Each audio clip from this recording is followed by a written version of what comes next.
ابراہیم رشید السلام علیکم. وعلیکم السلام ورحمۃ اللہ وبرکاتہ. جی ابراہیم بھائی. شیخ صاحب پہلے میں آپ سب کا شکریہ ادا کرنا چاہتا ہوں, آپ نے مجھے یہاں لیا.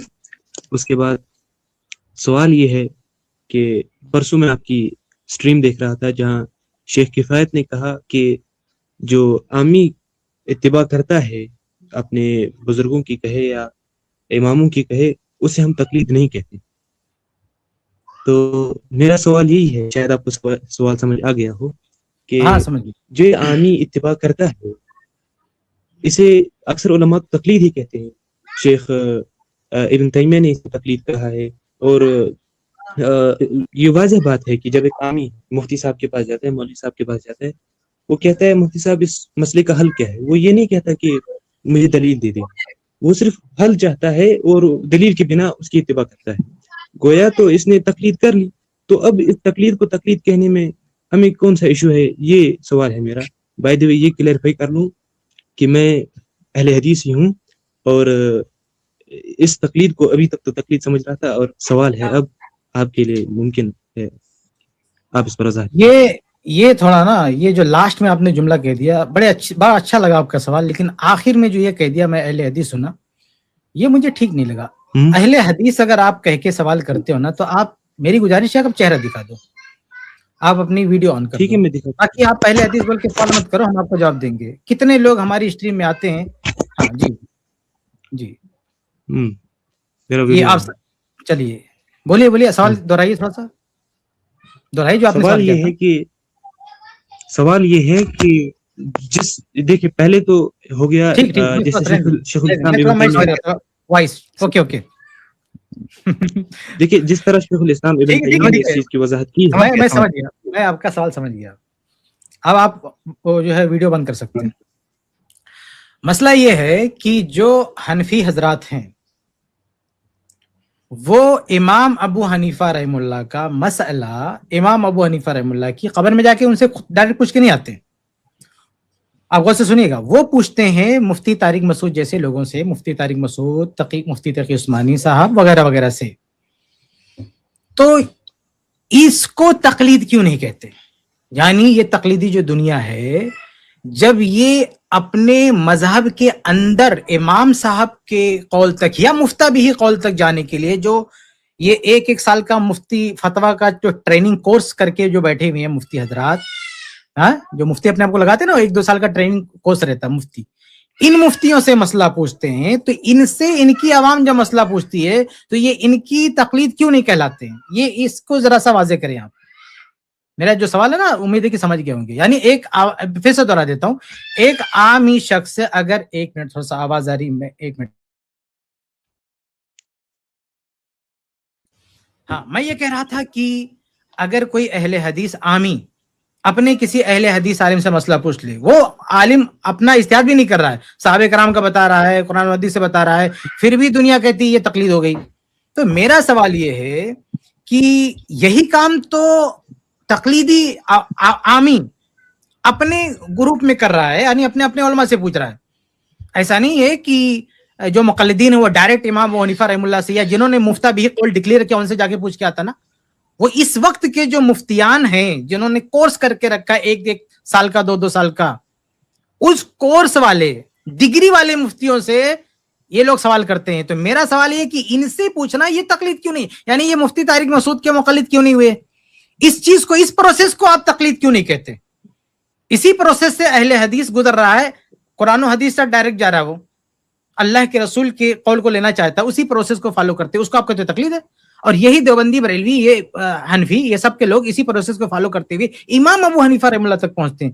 تو آپ ڈائریکٹ مقلد ان کا بنا دیتے ابو حنیفہ, ان کی مقلد کیوں نہیں؟ یہ تقلید, یہ پروسیس تقلید کیوں نہیں ہے؟ اس کو آپ مجھے سمجھائیے. جی بھائی صاحب.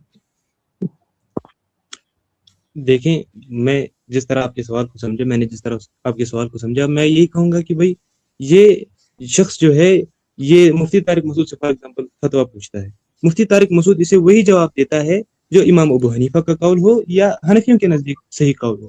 تو انڈائریکٹلی یا ڈائریکٹلی کہیں یہ امام ابو حنیفہ کی ہی تقلید کر رہا ہے.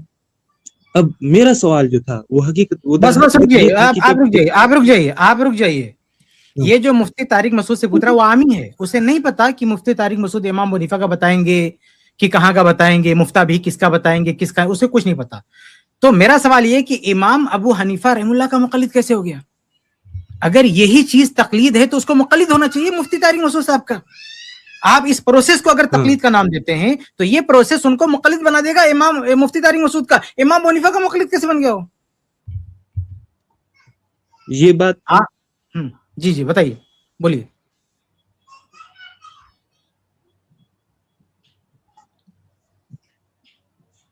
ہلو, ہاں بتائیے, سننا, بتائیے.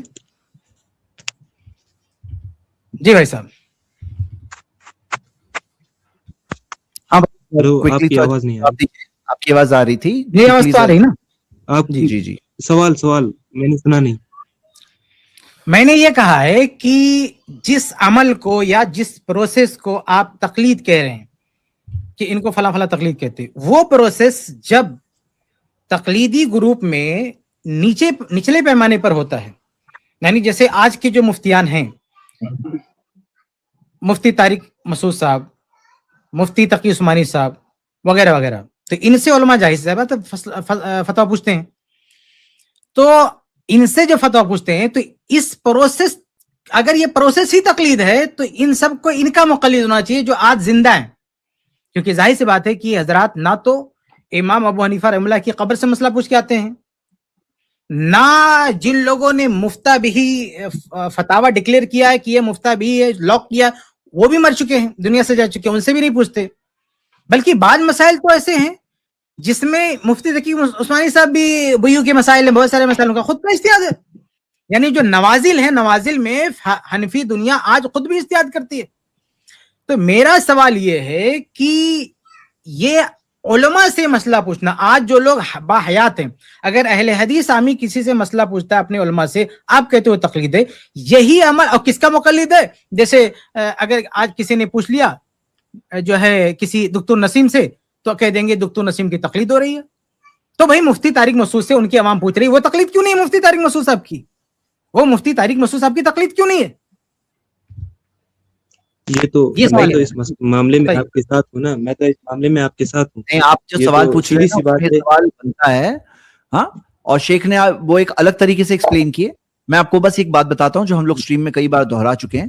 شیخ نے یہ بتایا کہ اپنی انہوں نے کتاب کا بھی آرٹیکل, جو ان کا ویب سائٹ کا بھی آرٹیکل ہے, کہ تقلید میں 4 چیزیں ہیں جو تقلید کے نام میں آتی ہے.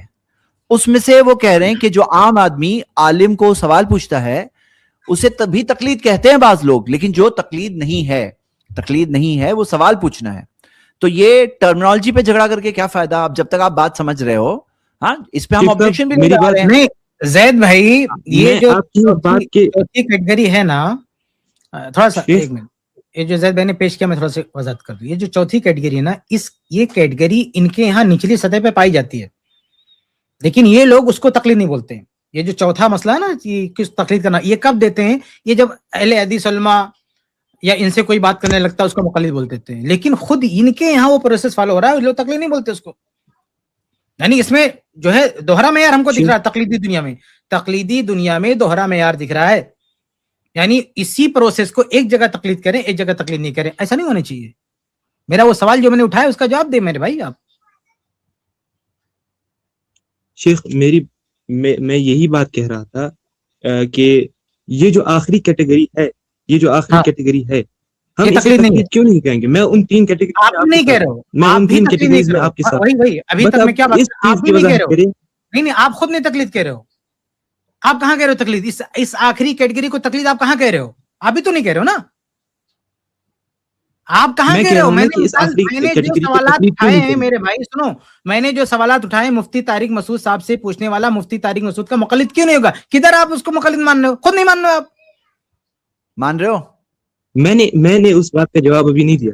اس بات کا جواب میں یہ کہتا ہوں کہ بھائی وہ تو پوائنٹ ہی ہے حنفیوں کا غلط. وہ تو حنفیوں کا وہ پوائنٹ ہی غلط ہے کہ آپ نے کہا سوال پوائنٹ ہی غلط. نہیں, میرے سوال کا جواب نہیں دے رہے ہو. میرے سوال میں پھر سے دوہرا دیتا ہوں میرے بھائی, آپ میرے سوال میں آپ ہی کے سوال کا جواب دوں گا. آپ ایک منٹ صبر کریے, ایک منٹ پلیز. ٹھیک. میں کہنا چاہتا ہوں کہ جو حنفیوں کا یہ پوائنٹ ہے کہ بھائی ایک